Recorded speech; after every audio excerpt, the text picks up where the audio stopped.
This is a very exciting time for us. Not only do we have Daniel Sedin, the co-president of Hockey Ops in the studio, you're also the first person ever to be in our studio. So kudos to you. I know it's big. Welcome to our sauna. I know yesterday was big, but today is equally as big. So Daniel Sedin joins us now in studio. Thanks for doing this, Daniel. Thanks for having me. And it is warm in here. Yeah, it is very warm in here. It's hot. We're trying to cut weight, so we got a big fight in a couple of weeks. How did it feel yesterday to get back in front of reporters? Did you miss us all? No, it felt good. I mean, we always had a good relationship with media, I think, and obviously in this role, it's going to be different questions for sure. But I thought Ryan did a really good job up there. I think he was pretty clear in what he wanted from this team, and so it was good. So I know you were kind of asked this yesterday, but I'm going to ask it again. Why did you take this job? Why did you and your brother take this enormous challenge on that is going to change the quality of your life? It's going to change your daily life. What brought you, I don't want to say back, but what brought you to this role? I think Henrik mentioned yesterday how, for 26 years, Vancouver Canucks have been our life, I would say. Obviously in different aspects, like players, fans, came back into a few different roles. I think we've seen it all. We know the fans' point of view too. But Vancouver Canucks is so special to us. And our kids are obviously getting a little bit older now. We have, I think, more time maybe to do this. And when ownership came to us with their vision, what they wanted, and they wanted us to go through with this vision, I think we felt like we were ready and just excited to do something. Did you feel an obligation when you were asked? I mean, what's it been like for you the last few years to see what's been happening with this team and the challenges that it's been facing? I wouldn't say an obligation. I think ownership has always been treat us very well. Like they wouldn't force anything on us. But Canucks to us is like a second family, I would say. We care about the players, we care about the staff, we care about the ownership, and we want this team to do so well. So we don't want to really talk about the last 2 years. I think it's all about the future. I think we have a really good group down there right now with players that they care about this organization. I think we saw that the last 15, 20 games. I was excited leaving the rink after those games because I felt like there was something special happening. And I think if we can get more of that next year and consistently, day in and day out, because to me, like 95% of the job is done when you guys don't see it, when fans don't see it. It's done between games. And I think that's what we're going to get to. If you do those 95% right, I think the games is going to look really good, and fans are going to be excited.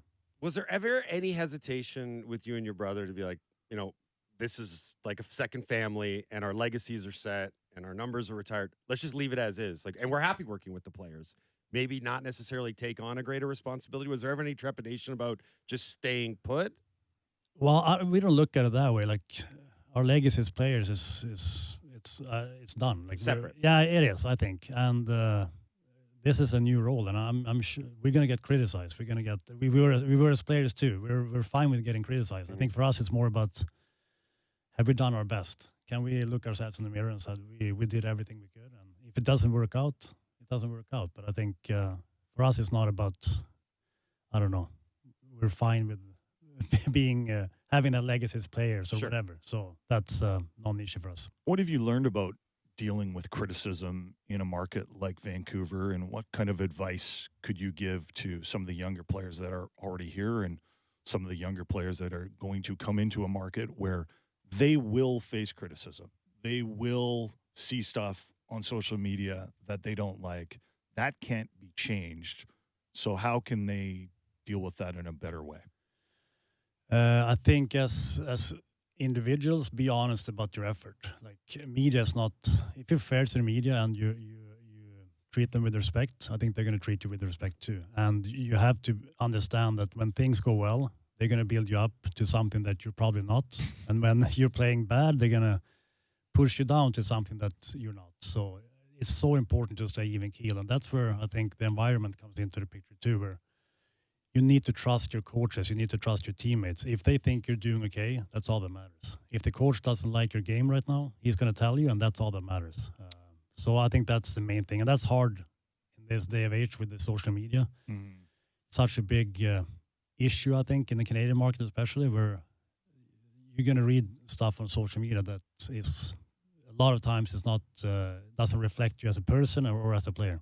Yeah. Is it something that you need to communicate to them? Because I imagine some people come into the NHL and they have a few good moments and they're like, this is going to be amazing forever. Yeah, I'm going to kill it for the rest of my career. Exactly. No, it's unbelievable how that affects people, I think, overall. It has to. It has to. Yeah, I mean, it sure. affects all of us, I think, but it's more about creating an environment around every player that social media becomes something on the outside that you don't really worry too much about. And I think if you create that, I mean, we didn't have to deal so much with social media at a young age, but certainly later on in our career. And I think the environment is important. That when you come to the rink, you should feel safe, and that's all you care about. What happens when you leave the rink is kind of more family and stuff like that. It's an interesting dynamic because you're going to ask players, I think it'll take a high quality and character to do this. You're going to ask players to focus on the group and the coaches, and that's what matters.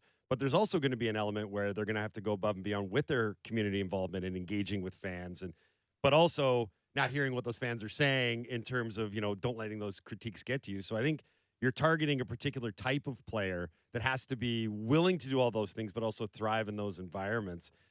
How do you develop like a checklist for that kind of player? I'm going to start with one thing, and that's the fans. Like I can honestly tell you, when you talk to players, former coaches, GMs, if you go around the city, you're in coffee shops, grocery store, you're on playgrounds with your kids.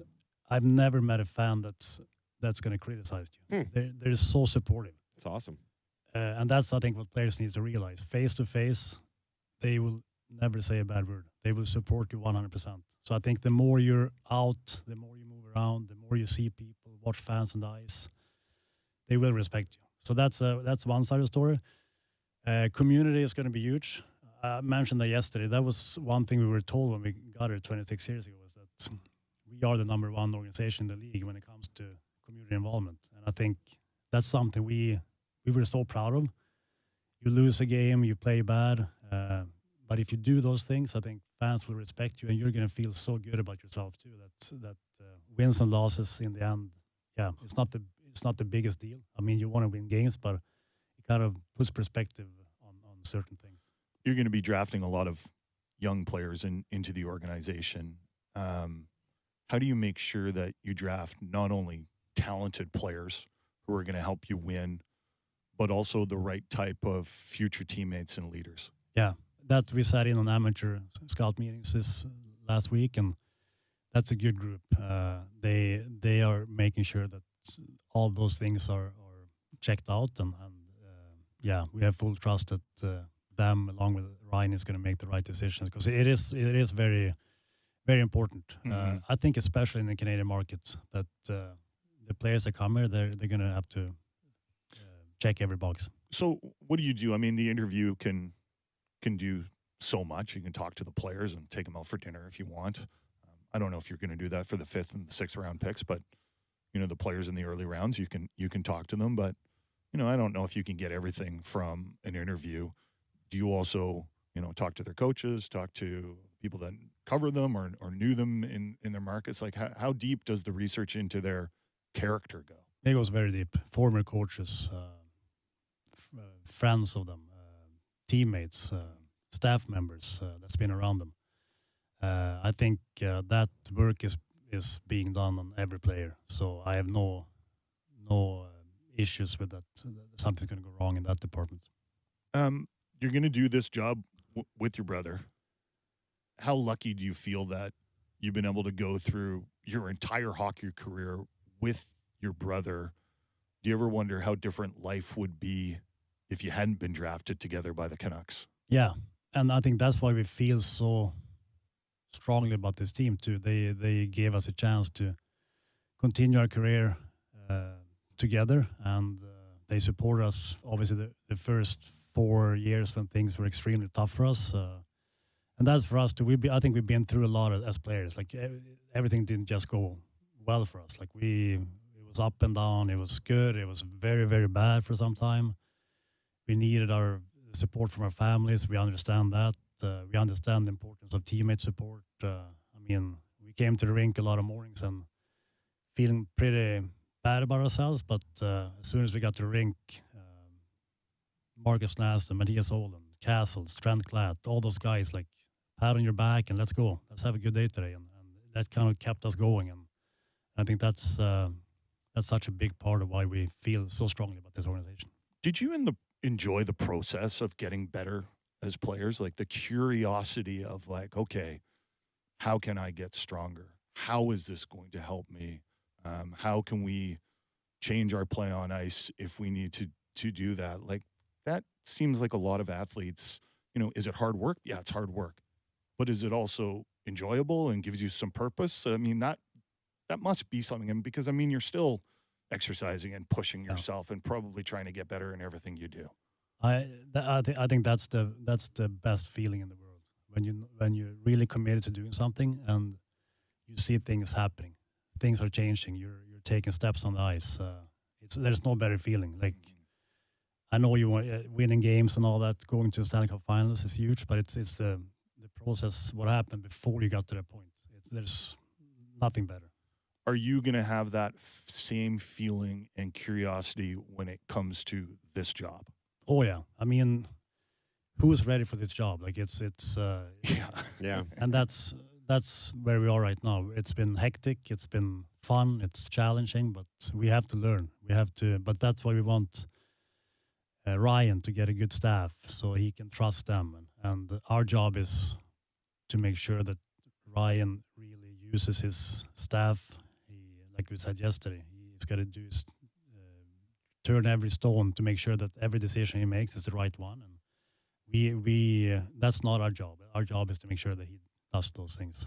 Okay, so everyone that listens to the show knows that I'm going to ask a question about Elias Pettersson. When it comes to him and the need to better prepare himself in the off season, is it possible that his love for the game, his passion, his desire to become the best player he can be has been negatively affected by some of the things that have gone on in the room over the last few years? Because when you don't love your job, when you don't love coming to the rink or your place of work, it can affect your enthusiasm. And not everyone responds with, well, I'll show you. Some people respond by withdrawing a little bit. And I don't want to say not trying, but just not being as into it as they were. Is there anything to that? I can say this much, that I think the message from Ryan to him is going to be that the environment is going to be different. It's going to be a good environment. So, and I talked about that yesterday too. Like, you can only control so much. Like, once the season starts, you have line mates, you have opponents, you have goalies on the other side that's going to try to stop you from doing well. But what you can control is summertime, the preparation. And I said that yesterday, that looking back at our career, the best years we had, it was when our preparation was dialed in 100%. And that's all he needs to do right now, is dial in, get into camp, and he's fully prepared to be the best player he can be. And I think the environment is gonna help him moving forward. So, why do you think he hasn't been? Well, I think, to be honest with you, we went through the same things. I think that it's learning. Obviously, he had a great first year. Like, everyone was so happy with him, and then maybe you take the foot off the gas a little bit, and then you get maybe a little bit criticized. So it's a lot of different things that go into being a young player in this market. I think he just needs to get back to preparation in the summer, and I think things are gonna look brighter for him. And I think we're gonna help and support him the best we can. What did your best summer look like, or you and your brother, when you came back and you felt like, yeah, we're ready to go? Yeah, it took time to realize what it took, because you think you're working hard, but you're not working hard. What does that look like when you're like, oh, there's another level to get to? You No, shoot 2 marathons instead of 1? No, right now you mean, or when we played? When you were playing, yeah. Yeah, no, it is a different level, and I think that's with us. We never looked at ourselves as we're the most skilled, or we have the best shot, or we can skate super fast. We knew that we had to. Our number one thing was to be the number one guys in fitness testing. That's something we could control. Yeah, that was our thing. And obviously we had a plan in the summertime. We did a lot of inline skating. We did a lot of shooting pucks, but we worked extremely hard on the bike in the gym. And I think it was such a good challenge for us when young guys came in and they wanted to beat us. And I think it elevates everyone. I think when you get that competition, I think within the team. And then you start to notice, okay, things are feeling better on the ice. Like I can out skate guys, I can extend shifts, and the opponents are going to get tired. It just snowballs from there, I think. But I think it's hard until you get to the top of that workout regime, but then it gets normal. Yeah. Do a lot of guys get to the NHL without working as hard as they can? Are they just that talented that they can get there? I think everyone works hard for sure. They put everything into their hockey career. Some are obviously more skilled and going to get there faster. But I think to stay at the top, every superstar or great player in this league, they want to get better every summer. And I think never satisfied. That's two things that I think are so important if you want to stay at the top. I want to talk to you about your connection to Canucks fans, because a lot of people have texted into our show today and said yesterday they felt connected again to the Canucks. How would you describe this fan base? I mean, beyond the words like passionate or even crazy, damaged, I don't know. do you feel like you get this fan base and what it wants and what it's looking for in a team? I hope you do. The feeling we get is that they want to be proud to be a Vancouver Canuck. That can look different for every person, but I think they want to see a few things. They want to see us be a big part of the community, help out where help is needed. I think they want to see a team on the ice that they feel like, okay, that's a team. They are going to do everything they can to be a good team. They're not going to win every game, but they're gonna be there for each other. And I think, like I said, end of last season, I think we saw that in the team. It can certainly get better, and we're going to build on it. But it was exciting. I think we lost a lot of games at the end of last season too. But I walked out of the rink after games, and I'm like, this is something starting to happen. It was different. It was different. It was different. And I think that's what fans. I think they respect that. And next season it's gonna be tough again. It's not gonna be easy, but if they see that on the ice each and every day, we know we have something. Do you still have that Stanley Cup dream in you? Absolutely. We couldn't do it as players, and that's something we think about not every day right now, but it was on our mind. No, it took time, but I think it's still there, and I think the fans deserve it. This organization deserves it because it is a world-class organization. They treat their players and staff the right way, and we want to see that happen here. When you talk about building a team and cheering for a team, the one you guys have built out in the front office, picking Ryan to be the general manager, what went into that choice? Because you talked about it yesterday. It came down to between him and Evan. So why Ryan? Yeah, like I said, Evan did. We talked to him for it was a long day of interviewing, and he was an excellent candidate too. And we felt certain that the process had been really good. I think they picked the two best candidates in the end. For us, it came down to like what we saw in Abbotsford when Ryan built that championship team. I think it was that didn't happen overnight. Like it went on for 3 or 4 years, where he put the right players in place. He created that environment that they wanted to win for him, but also for Abbotsford Canucks and for the Vancouver Canucks. So that was special to see, and that I think why we chose him. Okay, one more question. What's next? What's coming up in the next next few days, you can take the long weekend off and just 3 days off and then come back No, I on Tuesday? think I'm actually flying over to World Championships tomorrow. So Okay. yeah, I'll That's be, work ethic right there. I like Nice. that. Very well Nice. done. and then obviously Ryan is going to have to interview for some roles. He needs obviously some help too. So that's in the near future. Well, thanks so much for taking the time to meet with us and chat with us. It was only a press conference yesterday, and there's a lot of work to be done, and it's going to take a few years. But I think for the most part, Canucks fans are feeling better today that you, your brother, and Ryan Johnson are leading up this effort. Yeah, I mean, talk is cheap. We have to do the work now, and we're asking for patience, and I think things are going to be good here. This was great. Daniel, thanks for taking the time to do this today, man. We really appreciate it. We're going to go to break. We'll come back on the other side with Rick Dollywall. Tough act for Rick to follow. Wow. We'll go to break. You're listening to the Halford and Bruff Show on Sportsnet 650.